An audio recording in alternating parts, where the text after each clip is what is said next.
روزوں سے متعلق علم سیکھنا کیا ہر مسلمان پر فرض ہے؟ علم کا سیکھنا جو ہے اس کے بارے میں حکم شرعی واضح ہے کہ جیسے حدیث مبارک ہے کہ علم کا سیکھنا ہر مسلمان مرد و عورت پہ فرض ہے۔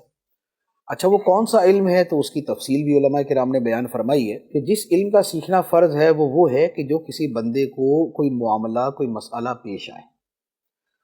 نماز ہر مسلمان کو پیش آتی ہے، ہر ایک نے پڑھنی۔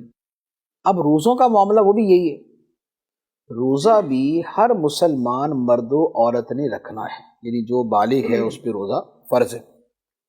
جب روزہ فرض ہے تو لازمی بات ہے کہ اس کے کچھ مسائل کا سیکھنا تو فرض ہوگا تاکہ وہ فرض صحیح طریقے سے ادا ہو سکے۔ کچھ مسائل وہ ہیں کہ جو بالکل بدیہی اور بڑے واضح ہیں کہ جو بھی روزہ رکھے گا تو اسے اتنا تو پتہ ہوگا کہ روزہ کسے کہتے ہیں، یعنی یہ مفہوم وہ جانتا ہے کہ فجر کا وقت شروع ہونے سے لے کر غروب آفتاب تک یہ جو ڈیوریشن ہے اس میں کھانے پینے سے بچنا ہے۔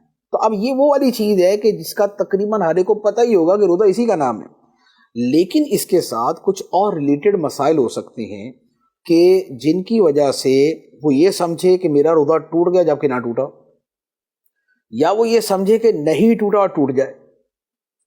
تو یہ والی جو چیزیں ہیں، مثال کے طور پہ کوئی بندہ سگریٹ پیتا ہے، اب سگریٹ پینے سے روزہ ٹوٹ جاتا ہے، تو اب کم از کم جو بندہ سگریٹ پینے والا ہے اس کے لیے یہ مسئلہ جاننا تو ضروری ہے کہ میں سگریٹ پیوں گا تو روزہ ٹوٹ جائے گا، کیونکہ اس کا روزے کا فرض پورا ہونا اس پر موقوف ہے کہ وہ اس سے بچے۔ تو ہر بندے کے اعتبار سے کچھ ایسے مسائل ہو سکتے ہیں کہ جن کا سیکھنا اس پر فرض ہو یا واجب ہو۔ تو یوں کہہ لے کہ بہرحال روزے کے کچھ مسائل ایسے ہیں کہ جن کا سیکھنا ہر مسلمان پہ فرض ہوگا یا واجب ہوگا۔ اسی میں ایک اور مسئلہ عرض کر دیتا ہوں کہ جس میں غفلت بھی ہوتی ہے اور اس کا سیکھنا ضروری ہے۔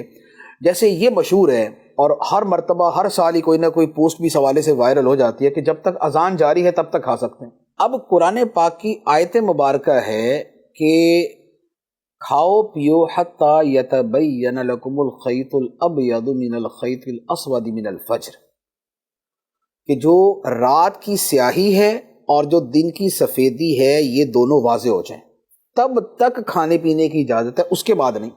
ثم اتموا الصیام الی اللیل، پھر رات تک یعنی غروب آفتاب تک روزہ پورا کرو۔ اب یہ جو حکم ہے اگر یہ نہیں پتہ ہوگا تو ہوگا یہی کہ یار ابھی وہاں کی آواز آ رہی ہے، وہاں کی اذان کی آواز آ رہی ہے اور یہ لوگ کرتے ہیں۔ اچھا اسی طریقے سے لوگوں نے یہ سمجھا ہوا ہے کہ سائرن بجنے تک ہم جو ہے نا وہ کھانا پینا جاری رکھ سکتے ہیں، جبکہ لازمی بات ہے کہ سائرن بجنا جو ہے یہ تو کوئی شریعت کی جو ہے وہ کوئی دلیل نہیں ہے۔ اصل دار و مدار تو جو ہے وہی ہے کہ سحری کا وقت ختم تو روزہ، اب سائرن آدھے گھنٹے بعد بجا دیں تو کیا مطلب روزہ آدھا گھنٹہ آگے ہو جائے گا؟ نہیں۔ تو اب دیکھیں یہ والی جو چیزیں ہیں ان کا سیکھنا ہر ایک پہ ضروری ہوگا۔ اچھا اسی طریقے سے بعض لوگ جو ہے وہ مرغے کا اعتبار کرتے ہیں کہ جب تک مرغا بانگ دے رہا ہے تب تک کھاتے رہو، ٹھیک ہے؟ تو اب پتہ چلے کہ مرغا بیمار تھا، وہ اٹھا ہی لیٹ، وہ بانگ اس نے بعد میں دے دی، تو کیا کریں گے؟ تو بہت سے مسائل میں غلط فہمیاں ہوتی ہیں، بہت سے مسائل کے اندر غفلتیں ہوتی ہیں، تو ان کا جاننا ضروری ہوتا ہے۔ تو کم از کم ہر بندے کو روزوں کے مسائل جو ہے نا ایک مرتبہ سننا پڑھنا جو ہے یہ اپنے معمول میں کرنا چاہیے۔